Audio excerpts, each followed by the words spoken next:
kind of a late bloomer. I raised 4 kids and homeschooled and, was always in the kitchen, loved to cook and experiment in the kitchen.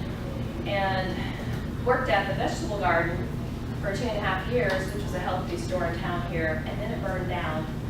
But I just realized that natural foods and holistic approaches was a passion for me after that. So I went to school, got a bachelor's in holistic nutrition, and wasn't quite settled with the philosophy that was presented through that. It was tended toward the vegan side, vegetarian side, and I just wasn't quite settled with that. So then I came across Weston A. Price and the philosophies and all that. And I've got one person shaking their head. Has anyone else heard of Weston A. Price in here? Fascinating man and all that he discovered. And I won't go into detail about him, but he promoted traditional foods, and fermented food is a very traditional food. I think fermented food must have been in existence from, I say, the beginning of time. For me, from my philosophical standpoint. So, and that's because bacteria, from the time bacteria was created and the time vegetables were created, there would have been fermentation happening. So basically, let me just back up just a tad. So I went to another certification training course called Nutritional Therapy Practitioner, and this certification based their philosophy on the Weston A. Price findings of what is a healthy diet. He wrote the book Nutrition and Physical Degeneration, and so I've been really into that for about 3 or 4 years now, studying his findings and just learning all about fermentation. And so after I graduated, I actually am a consultant, as well as, this is part of what I do just because it's a wonderful way to spread the word about things like fermentation. So I do classes out of my chiropractor's office on a regular basis, and I sometimes now am spreading into other venues like this where I can come out and just, meet groups of people that might not come to the chiropractors. So welcome to all of you today. And let's just get right into it. So I was talking about how fermentation would have been around from, in my estimation, the beginning of time, because of the fact that fermentation happens because there's bacteria on everything.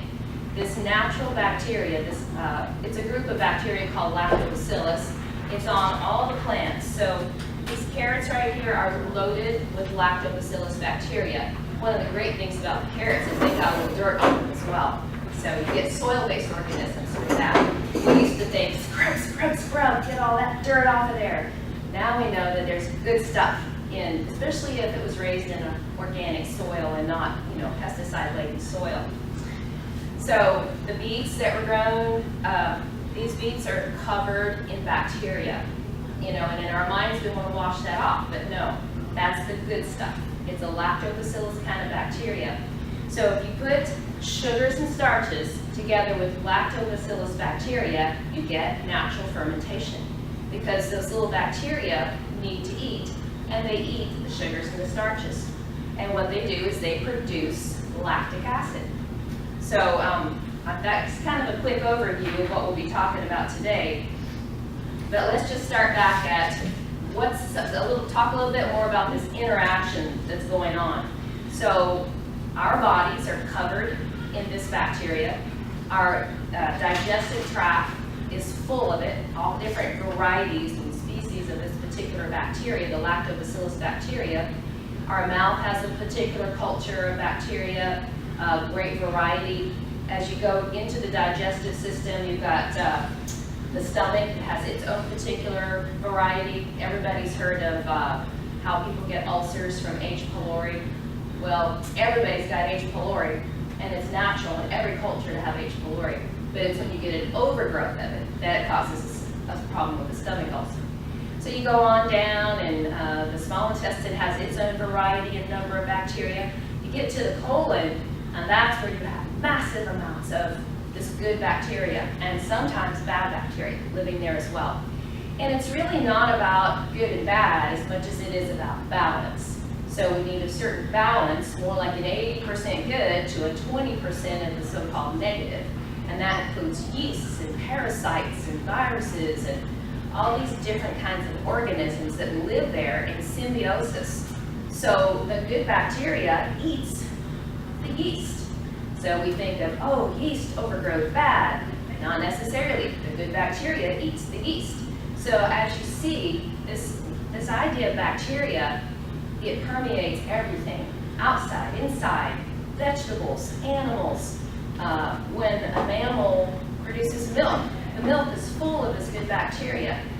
So in our culture today, with antibiotics and medications and sugar and preservatives and artificial sweeteners, we have greatly diminished our good bacteria. So fermented vegetables is one way we can try to restore that and keep things in good balance. So you'll note on here just some of the numbers. This is some recent information. Scientists estimate the human body has 100 trillion bacteria living in and on it, more than the number of cells in your body. So by count, you are more bacteria than you are human cells. That's always an amazing thing. So let's go on and talk more specifically about the benefits of fermentation. So first and foremost, fermentation is a method of food preservation. And I know I came from the era of canning. I grew up, my mom canned everything. And then in my early 20s, I even made sauerkraut with a cousin up in New Hampshire. But we canned it. I had no idea about, beneficial bacteria and what the good stuff was that was in there that I was killing when I canned it and I sealed it. Now granted, you can store it for much longer at room temperature when it's canned. But, as most traditional cultures have done, they have just kept their fermented vegetables in a cool place, like in the ground, like the Koreans. So there's many ways of doing that. In today's modern world, we probably put it in the refrigerator most of the time. So it's a matter of having the lactobacillus, having the food as the medium to eat, so to speak, and having good temperatures. Too hot would kill the bacteria, too cold would slow it down so much that it wouldn't be able to move and eat. So just right, kind of like a room temperature is good for the actual fermentation process. And then when you have it about where you want it, we cool it down in the refrigerator to slow down the fermentation process. It does keep happening, but much more slowly.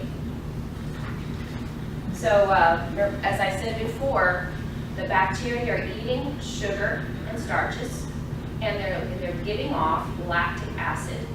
Lactic acid is what actually preserves the food, and it's what gives it that tart flavor. So I run into so many people that say, oh, I have sauerkraut. And I always ask, well, what kind have you eaten? Is it the kind that's in the store that's made with vinegar, or is it real sauerkraut? And this has no vinegar added to any of it, and yet it's still tart. And that's because of the natural lactic acid that is produced in the fermentation process. It acts as a preservative.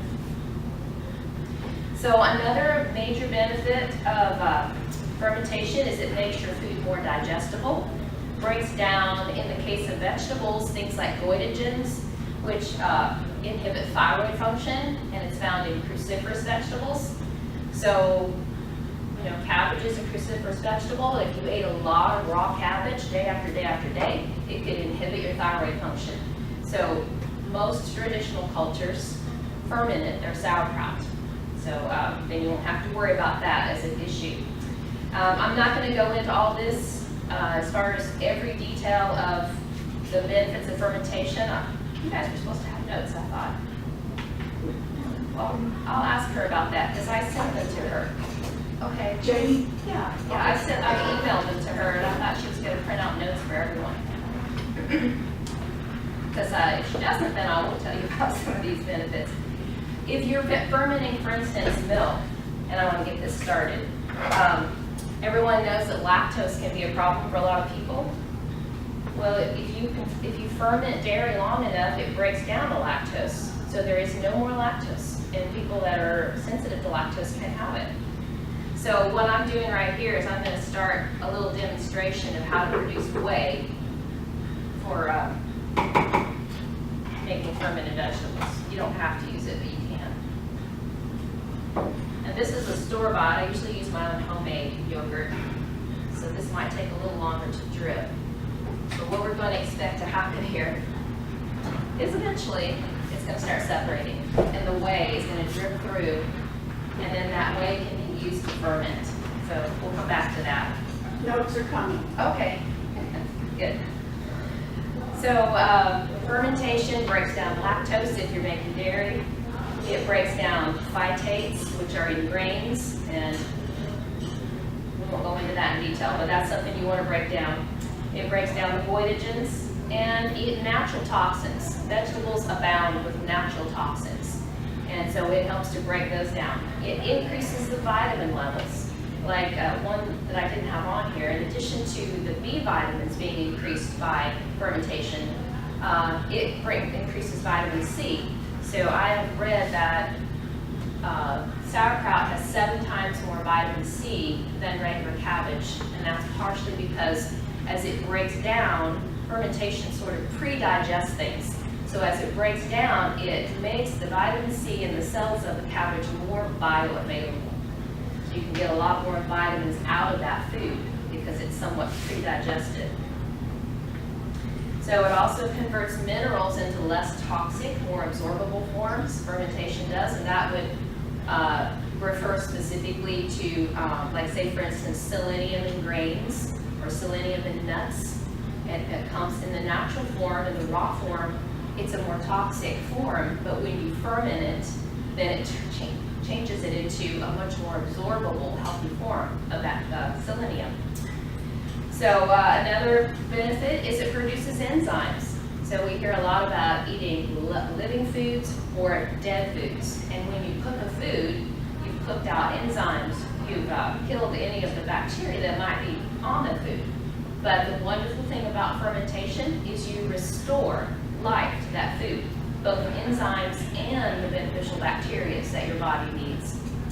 So for instance, these beets, the recipe calls for baking the beets first.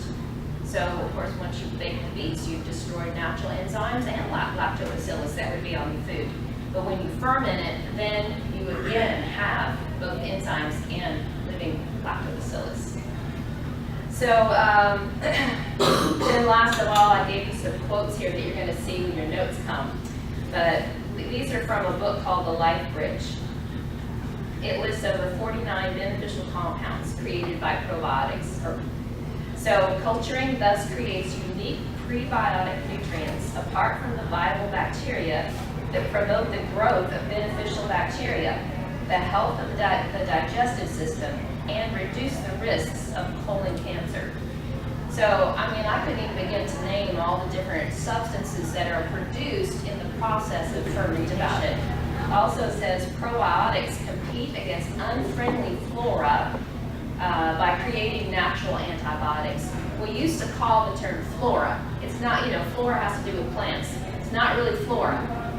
It's actually bacteria. So, the low breast cancer incidence and mortality rates in Japan are clearly associated with the extensive and historic consumption of miso, natto, and other probiotic soy preparations. So I don't know if you've probably heard of miso. Natto is another one that's part of the culture of Japan. And they have the lowest rates of cancer, lowest rates, particularly breast and prostate, lowest rates of heart disease, and some of the longest longevity in the world. And they eat this mostly fermented soybean type food on a regular basis. So last but not least, fermentation enhances flavor. So interestingly, much like unaged wine is better, when you first make a sauerkraut, it's good, but it's going to taste even better 3 to 6 months later. So the flavor matures and the flavor is enhanced. So a head of raw cabbage turns into something much more beautiful when it's fermented. Up here you'll see I brought some examples. This is just a plain old green sauerkraut, and you guys can taste this afterwards if you want. This is one made with just green and red cabbage, and it takes on the color of the darker vegetable, you know, in this case the red cabbage. And then these are some fermented beets here. Well, let's get down to how to do it, since I imagine that's what you're most interested in. Basic steps to vegetable fermentation. First of all, you have to chop the vegetables. So let me just show you what to do with the head of cabbage here.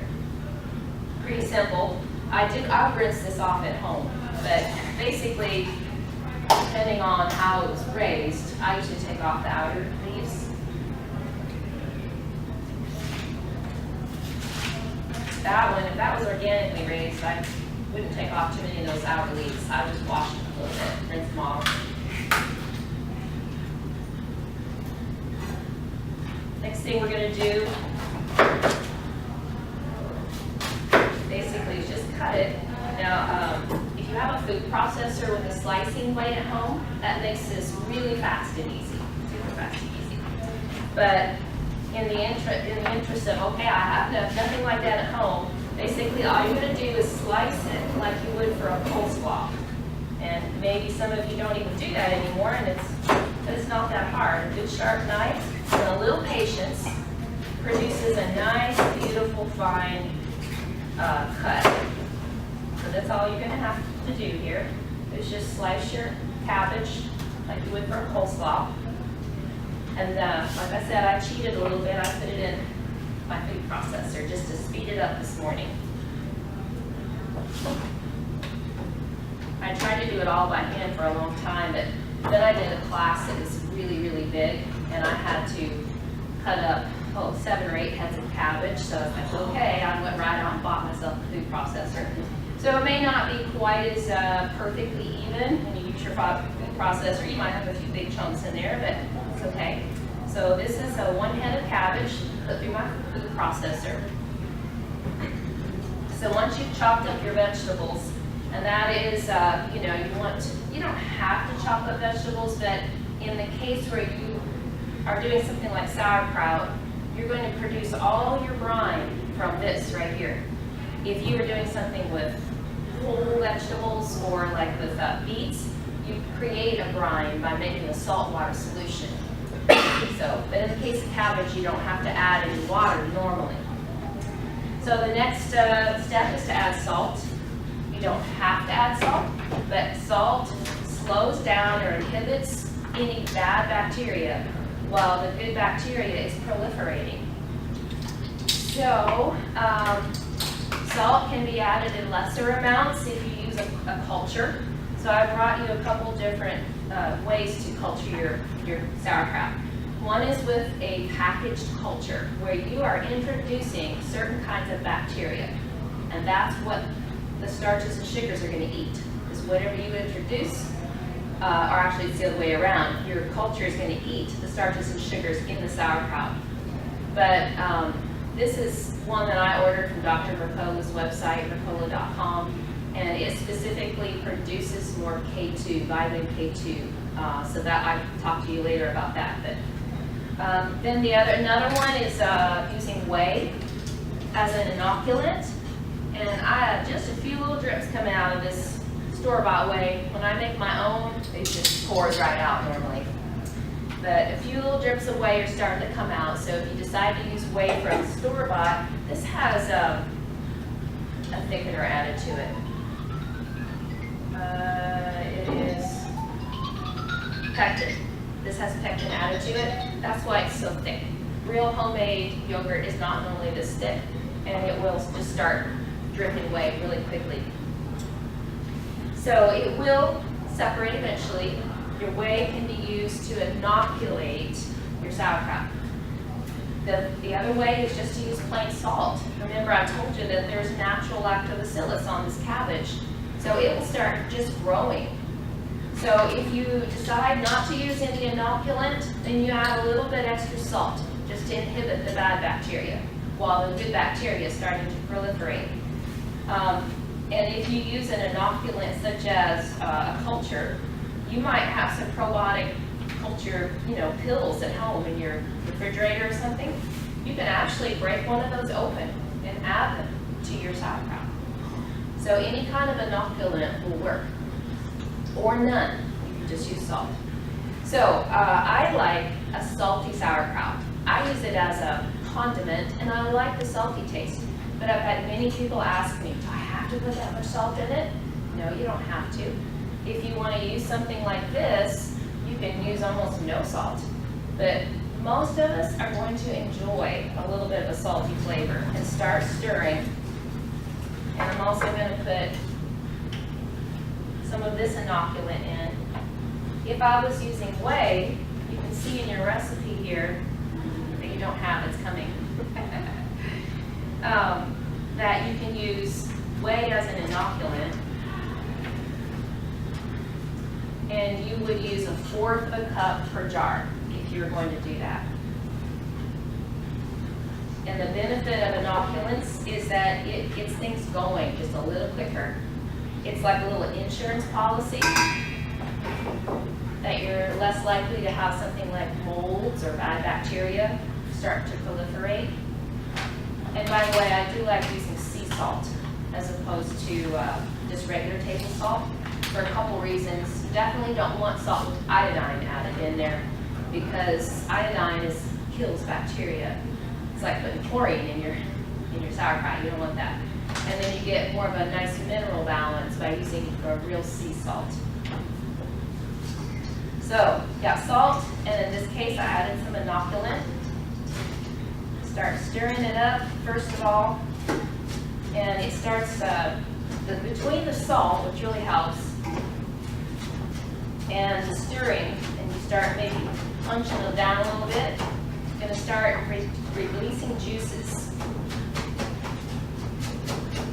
Immediately I see the cabbage start to glisten a little bit. If you've ever added salt, to sprinkle salt on eggplant or cucumbers or anything like that, you've noticed that it will start releasing its juices.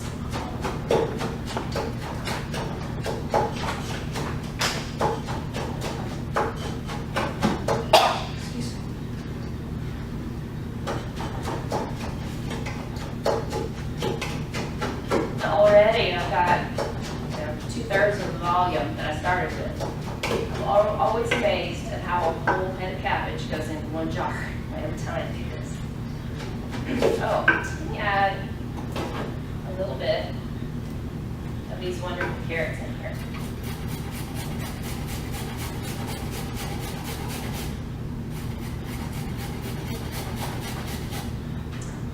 Carrots are not cruciferous, but added to a cabbage, they ferment pretty well. You can add anything you want, basically, anything that you would like to a sauerkraut. And every culture has their own version of fermented vegetables, but a lot of cultures have a version of sauerkraut. In Latin America, you have, certain versions of it there, which of course would have like onion and spicy hot peppers in them.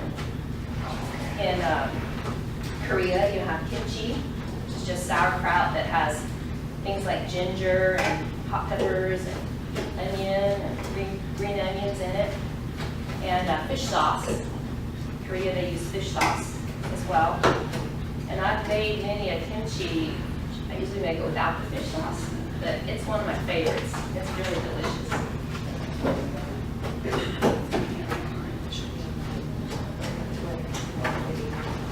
Okay, well, if you're not adding the whey or the culture.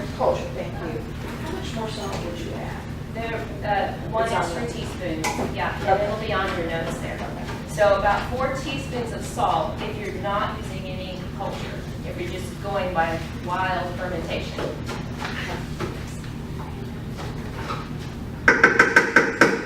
So I've got it just reduced to about half or so of the volume that it was there just by just stirring.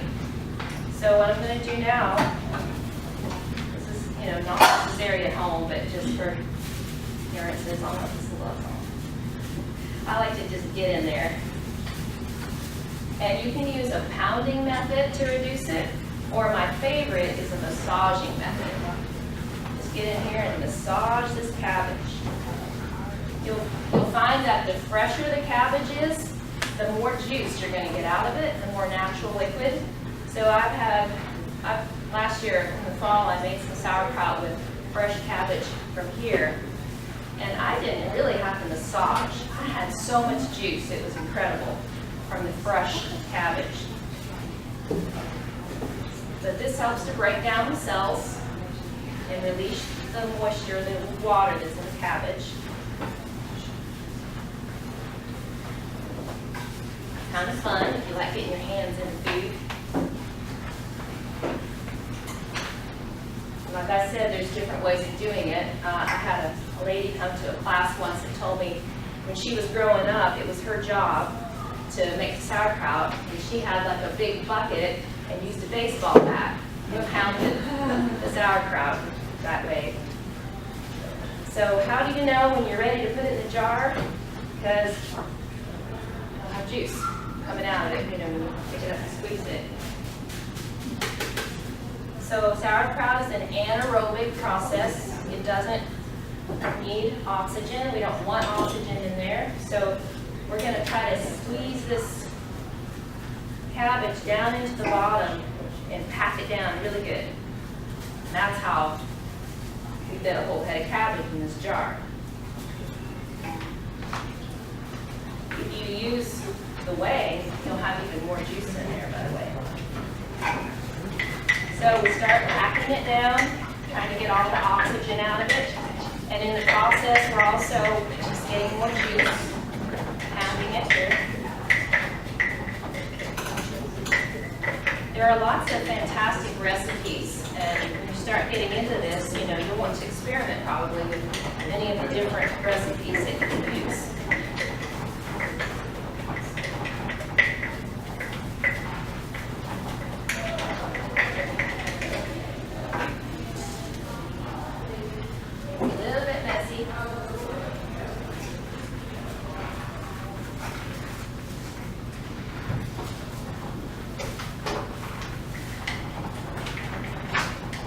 I like to use a wooden spoon when I'm doing this, just not banging metal against glass. You get your jars, plastic lid. I like the plastic because metal tends to corrode, you know, and the acid in the sauerkraut will start corroding your metal. So I go out and buy those. I got mine, I think, at Target. Or you can get them anywhere. Or anywhere they sell it. Oh, glass. Yeah. Glass jars. These are just mason jars, you know, ball jars. They're all made by the same company. Get the juice coming up to the top here. I'm going to see how much of the rest of this I can get in there. I want to leave an inch of head space at the top because this will start to bubble as it ferments. Get some of this good juice in there. In case I run out of room for the last little bit, but we'll see. Already got plenty of juice here. Put a little bit more in there. And this, I weighed this cabbage at home, and it was right about 1 pound and 14 ounces or so. And we probably added, you know, an ounce or so of carrots to it. So the recipe's pretty right on, especially by the time you take off your outer leaves and your core, that kind of thing. All right, well, we're good. So pack this down really good. That juice on the top.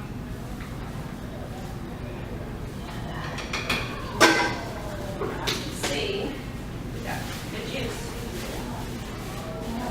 And I just actually just got this head from the grocery store, so you use that market head there. Lots of juice. But we want the cabbage covered. See how pretty and green and orange it is right now. We have our inch or so of headspace at the top. We have all that liquid that came solely out of the cabbage, carrots. I didn't add any brine to it. When you're making yours and you want to know how much salt to add, beyond the issue of fermentation, just taste it. You know, just taste your slaw and see if it's as salty as you like it. If you're trying to cut back on salt, I highly recommend that you taste it. I mean, you want to enjoy your kraut when it's done, you know. So we're going to put the lid on it.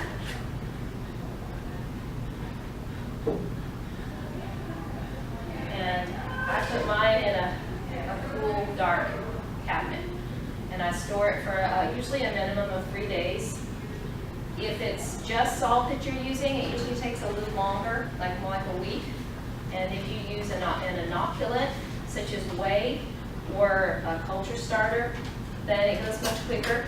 And 3 or 4 days, 5 days, something like that, it's going to be pretty bubbly. You might want to start with a tray underneath it when it's fermenting, because it might even bubble over.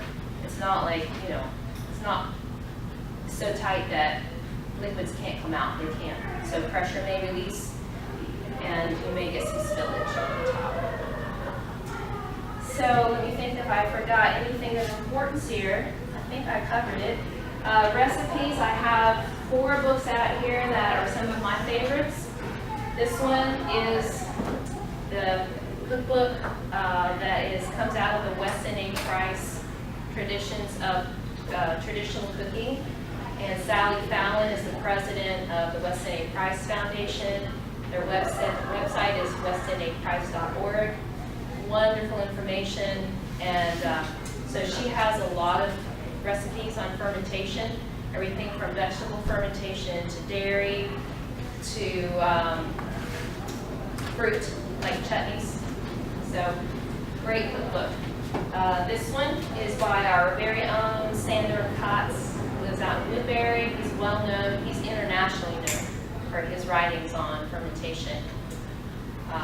And he writes primarily on wild fermentation, so his recipes are not going to include culture starters. You know, it's just using salt basically, and maybe some whey occasionally. This one is great for graphics, has simple basic recipes for things like dairy and vegetables and kimchi and all the basics in it. And then this one is particularly good if you want to know how to use your fermented vegetables.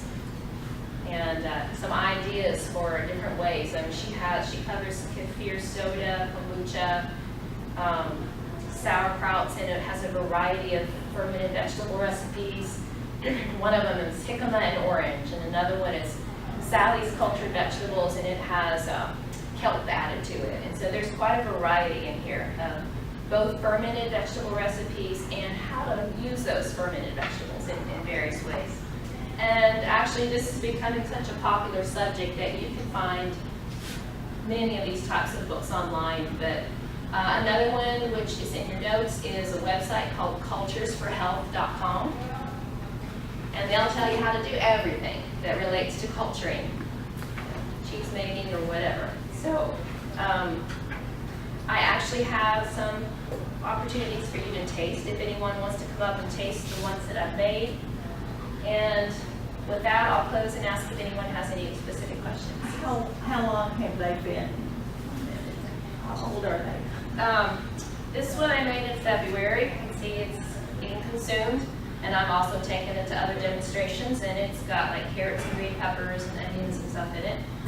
This one I just made about a month ago at a demonstration. This was also from February. This one I made, I'm pretty sure, last fall. Fermented beets is what I did last fall. So they can stay in your refrigerator easily up to a year and still be quite good. So yeah, if you start to get mold on them, you can just scrape the mold off and throw it away, kind of like a cheese. You just slice the mold off.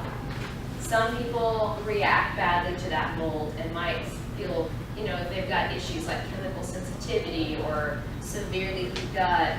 So if you have severe issues and you react to molds, you can use a contraption that you screw on the top while it's fermenting that will keep that, you know, any air out of it.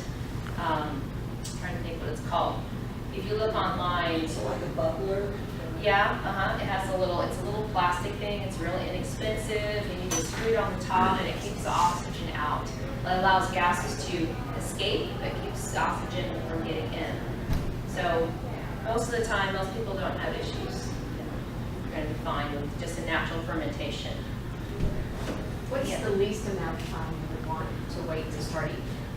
Just until it's fermented, so the 3 days or so after 3 days. Yeah, when you've got that bubbling going on in there, it's fermenting. Yeah, and like I said, it will continue even after you put it in the refrigerator to some extent.